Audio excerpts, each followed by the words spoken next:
অপরদিকে মুসলমান ভাইদের যদি গরু কুরবানি না দেয় তার পরিবর্তে অল্টারনেটিভ ব্যবস্থা আছে। দর্শক, রাজনীতিতে সবসময় যে পেশি শক্তি দিয়ে জিততে হয় তা কিন্তু নয়।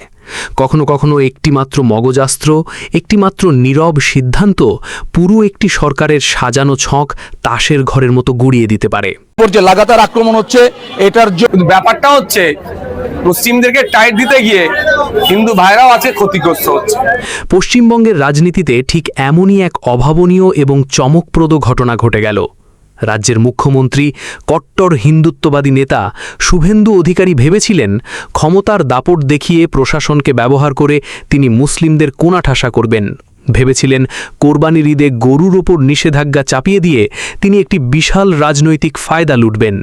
কিন্তু তিনি ঘুণক্ষরেও ভাবতে পারেননি যে পশ্চিমবঙ্গের একজন মাত্র ইমাম, হ্যাঁ দর্শক, কেবল একজন ইমামের একটিমাত্র ঘোষণা তার সমস্ত ষড়যন্ত্র, সমস্ত রাজনৈতিক চালকে এক মুহূর্তে ধূলিসাৎ করে দেবে। আজ আমরা দেখব কিভাবে কলকাতার ঐতিহাসিক নাখোদা মসজিদের ইমামের একটি বুদ্ধিদীপ্ত সিদ্ধান্তে শুভেন্দু অধিকারীর পাতা ফাঁদে উল্টো ফেসে গেল তার নিজেরই ভোট ব্যাংক। কিভাবে মুসলিমদের কোরবানি আটকাতে গিয়ে চরম বিপদে পড়লেন হিন্দু খামারিরাই। পবিত্র ঈদুল আজহা বা কোরবানির ঈদ মুসলিমদের জন্য এটি শুধু একটি উৎসব নয়, এটি তাদের গভীর ধর্মীয় অনুভূতির জায়গা, ত্যাগের মহিমা। আর ঠিক এই জায়গাতেই আঘাত হানার গভীর পরিকল্পনা করেছিল পশ্চিমবঙ্গের নবনির্বাচিত বিজেপি সরকার। ক্ষমতায় আসার পর থেকেই তারা একের পর এক বিতর্কিত সিদ্ধান্ত নিচ্ছিল।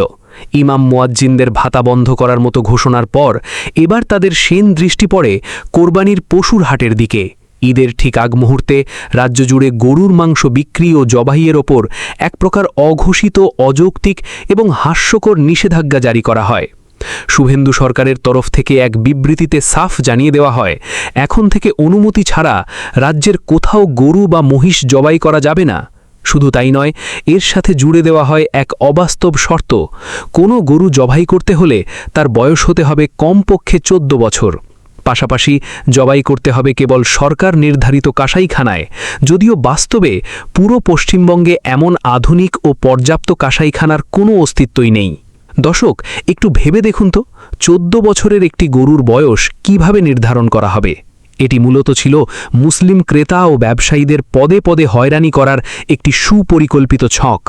রাস্তায় রাস্তায় পুলিশ ও অতি উৎসাহী দলীয় ক্যাডার লেলিয়ে দিয়ে গরুর বার্থ সার্টিফিকেট খোঁজার নামে মুসলিমদের মনে ভীতি সঞ্চার করাই ছিল এর মূল উদ্দেশ্য। শুভেন্দু অধিকারী ভেবেছিলেন এই হয়রানির প্রতিবাদে মুসলিমরা হয়তো ক্ষোভে ফেটে পড়বে, রাস্তায় নামবে, ভাঙচুর করবে, আর ঠিক তখনই প্রশাসন দিয়ে তাদের দমন করে রাজ্যে একটি হিন্দু মুসলিম মেরুকরণের রাজনীতি কায়েম করা হবে, যা ভবিষ্যতে বিজেপির ভোট ব্যাংক আরও মজবুত করবে। কিন্তু এখানেই ঘটল ইতিহাসের সবচেয়ে বড় টুইস্ট। মুসলিমরা এবার শুভেন্দুর পাতা ফাঁদে পা দিলেন না। তারা রাজপথে নেমে কোনো স্লোগান দিলেন না, কোনো পুলিশের গাড়িতে ঢিল ছুড়লেন না, কোনো রাস্তা অবরোধ করলেন না। বরং কলকাতার ঐতিহাসিক নাখোদা মসজিদের ইমাম মোহাম্মদ শফিক কাসেমি এমন এক মাস্টার স্ট্রোক দিলেন, যা পুরো ভারতের রাজনীতিতে একটি নজির বিনজির ঘটনা হিসেবে লেখা থাকবে। মাওলানা কাসেমি রাজ্যের লাখ লাখ মুসলমানের উদ্দেশ্যে একটি যুগান্তকারী ও অভাবনীয় আহ্বান জানালেন। তিনি স্পষ্ট ভাষায় বললেন, আমি মুসলমানদের কাছে আপিল করছি, আপনারা প্লিজ গরুর কোরবানি ছেড়ে দিন, গরুর মাংস খাওয়া চিরতরে ছেড়ে দিন। আপনারা এর বিকল্প হিসেবে ছাগল, খাসি, মুরগি বা মাছ বেছে নিন। শুধু তাই নয়, তিনি অত্যন্ত তীক্ষ্ণ ভাষায় রাজ্য সরকারের এই হাস্যকর নীতির সমালোচনা করে বলেন, সরকার যদি কাসাইখানা বা পশু চিকিৎসকের ব্যবস্থা না করতে পারে, তাহলে গরুকে জাতীয় পশু ঘোষণা করে দিক। কেউ কোনো গরু কিনবে না, বিক্রি করবে না, জবাই করবে না, মাংস খাবে না। দর্শক, খেয়াল করুন, একজন ইমামের এই একটিমাত্র ঘোষণা পুরো দৃশ্যপট কিভাবে চোখের পলকে বদলে দিল। মুসলিমরা বুঝতে পারলেন, রাস্তায় অপমানিত হওয়ার চেয়ে, হয়রানির শিকার হওয়ার চেয়ে গরু কোরবানি না দেওয়াই উত্তম। তারা ইমামের ডাকে স্বতঃস্ফূর্তভাবে সাড়া দিয়ে একযোগে বাজার থেকে গরু কেনা পুরোপুরি বন্ধ করে দিলেন। আর এই একটিমাত্র নীরব বয়কটেই ধূলিসাৎ হয়ে গেল মুখ্যমন্ত্রী শুভেন্দু অধিকারীর সমস্ত রাজনৈতিক ষড়যন্ত্র।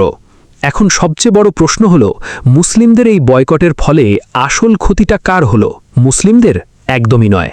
মুসলিমরা গরুর বদলে অনায়াসেই ছাগল বা খাসি দিয়ে তাদের ধর্মীয় বিধান পালন করতে পারবেন। কোরবানির মূল উদ্দেশ্য ত্যাগ, কোনো নির্দিষ্ট পশু নয়। গরুর মাংস না খেলে তাদের কোনো অর্থনৈতিক বা শারীরিক ক্ষতি হবে না। তাহলে আসল বিপদে পড়ল কে? আসল বিপদে পড়ল পশ্চিমবঙ্গের হাজার হাজার হিন্দু খামারি ও গরু ব্যবসায়ী। মৌলানা কাসেমি তার বক্তব্যে খুব সুন্দর করে এই অর্থনৈতিক সমীকরণটি বুঝিয়ে দিয়েছিলেন। তিনি বলেছিলেন, যদি আপনারা গরুর কোরবানি ছেড়ে দেন, গরুর মাংস খাওয়া ছেড়ে দেন, তাহলে সবথেকে বেশি লোকসান হবে, সবচেয়ে বেশি প্রবলেম হবে আমাদের হিন্দু ভাইদের। কারণ যে হিন্দু ভাই বা ঘোষ সম্প্রদায় গরু পালন করেন, সরকার ব্যান করে দিলে তাদেরই ক্ষতি হবে, মুসলমানদের বিন্দুমাত্র কোনো ক্ষতি হবে না। বাস্তবে ঠিক অক্ষরে অক্ষরে তাই ঘটল। পশ্চিমবঙ্গে কোরবানির ঈদকে সামনে রেখে হাজার হাজার হিন্দু খামারি বিপুল অর্থ, হাড় ভাঙা শ্রম ও সময় ইনভেস্ট করে গরু মোটাতাজা করেন। তারা ব্যাংক থেকে, মহাজনের কাছ থেকে চাড়া সুদে লাখ লাখ টাকা ঋণ নেন এই আশায় যে কোরবানির হাটে গরু বিক্রি করে সারা বছরের রুটি রুজির ব্যবস্থা করবেন। কিন্তু মুসলিম ক্রেতারা যখন বাজার থেকে মুখ ফিরিয়ে নিলেন, তখন হাটের চিত্র হয়ে গেল ভয়াবহ। গরুতে বাজার ভর্তি, কিন্তু কোনো ক্রেতা নেই। সেই গরুগুলো এখন গোয়ালেই অবিকৃত পড়ে আছে। চরম লোকসান আর ঋণে জর্জরিত হওয়ার আশঙ্কায় এখন হাহাকার শুরু হয়েছে হিন্দু ব্যবসায়ীদের ঘরে ঘরে। তারা বুঝতে পারছেন না এই বিশাল অঙ্কের ঋণ তারা কিভাবে শোধ করবেন। শুভেন্দু সরকার তাদের যে পথে বসিয়ে ছেড়েছে তা তারা এখন হাড়ে হাড়ে টের পাচ্ছেন। একজন অসহায় হিন্দু নারী সংবাদ মাধ্যমের সামনে কাঁদতে কাঁদতে তার কষ্টের কথা তুলে ধরে বললেন, আমার 5 লাখ টাকা লোন নেওয়া, সব মহিলারা আমার বাড়িতে এসে বলছে লোন শোধ করো, আমি কি করে করব? চলো আমার বাড়িতে কি অবস্থা দেখবে, আমি কি করব আমি ভেবে পাচ্ছি না। আর একজন ক্ষুব্ধ খামারি তো সরাসরি বিজেপি সরকারকেই ধুয়ে দিলেন। তিনি চরম ব্যঙ্গ করে প্রশাসনের অযোগ্যতাকে আঙুল দিয়ে দেখিয়ে বললেন, গরুকে মোদি খাওয়ানোর পয়সা দেবে, আমাদের দেখাশোনা করার পয়সা দেবে, তাহলে গোমাতাকে সেই 14 বছর বয়স পর্যন্ত আমরা রেখে দিতে পারব। জীবনে সবারই কষ্ট আছে, এখন মোদি খাবে গরু, মোদি কিনবে গরু। দর্শক, পরিস্থিতি কতটা ভয়াবহ হলে সরকারের নিজের ভোট ব্যাংকের সাধারণ মানুষ প্রকাশ্যে এমন সরকারের সমালোচনা করতে বাধ্য হয় তা একবার ভেবে দেখুন। সাধারণ কৃষকদের এই কান্না প্রমাণ করে যে ধর্মের নামে রাজনীতি সাধারণ মানুষের পেটে ভাত জোগায় না, উল্টো তাদের মুখের গ্রাস কেড়ে নেয়। দর্শক, এটাই হলো প্রকৃতির আসল বিচার। যাকে গর্তে ফেলার জন্য আপনি ফাঁদ পাতবেন, সেই গর্তে আপনাকে নিজেকেই আগে পড়তে হবে। শুভেন্দু অধিকারী ভেবেছিলেন মুসলিমদের ভাতে মারবেন, ধর্মে মারবেন, কিন্তু এখন পরিস্থিতি এমন দাঁড়িয়েছে যে তার নিজের ভোট ব্যাংক হিন্দু খামারিরাই তার বিরুদ্ধে ফুঁসে উঠেছে। তাদের এই হাহাকার আর কান্না রাজ্য সরকারের ভিত নাড়িয়ে দিয়েছে। মুসলিমদের এই বুদ্ধিবৃত্তিক বয়কটের কারণে পশ্চিমবঙ্গের গ্রামীণ অর্থনীতিতে যে বিশাল ধস নেমেছে তা সামাল দেওয়ার কোনো উপায় এখন বিজেপি সরকারের জানা নেই। অবিকৃত গরুগুলো হিন্দু খামারিদের গলার কাঁটা হয়ে দাঁড়িয়েছে। অন্যদিকে মাংস ব্যবসার সাথে জড়িত লাখ লাখ মানুষ বেকার হয়ে পড়েছেন। এই চরম পরিস্থিতিতে শুভেন্দু সরকার এখন দিশেহারা। তারা তড়িঘড়ি করে নতুন করে বৈঠকের ইঙ্গিত দিয়েছেন।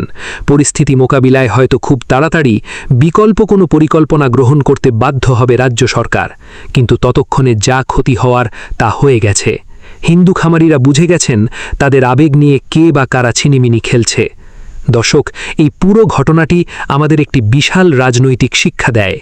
উগ্রতা, বিদ্বেষ আর গায়ের জোর দিয়ে কখনো মানুষের মন জয় করা যায় না, কিংবা কাউকে চিরতরে দমিয়ে রাখাও যায় না। একজন মাত্র ইমামের দূরদর্শিতা প্রমাণ করে যে নীরবতা এবং বুদ্ধি হল সবচেয়ে বড় এবং ধারালো অস্ত্র। শুভেন্দু অধিকারীর পাতা ফাঁদে পা না দিয়ে পশ্চিমবঙ্গের মুসলিমরা যে রাজনৈতিক প্রজ্ঞার পরিচয় দিয়েছেন তা সত্যিই প্রশংসনীয়। আপনাদের কি মনে হয়, নাখোদা মসজিদের ইমামের এই একটিমাত্র ঘোষণা কি সত্যিই শুভেন্দু অধিকারীর রাজনৈতিক কেরিয়ারের সবচেয়ে বড় চপেটাঘাত? হিন্দু খামারিদের এই বিশাল ক্ষতির দায়ভার কি এখন শুভেন্দু সরকারকে নিতে হবে না? আপনাদের মূল্যবান মতামত অবশ্যই আমাদের কমেন্ট বক্সে জানাবেন।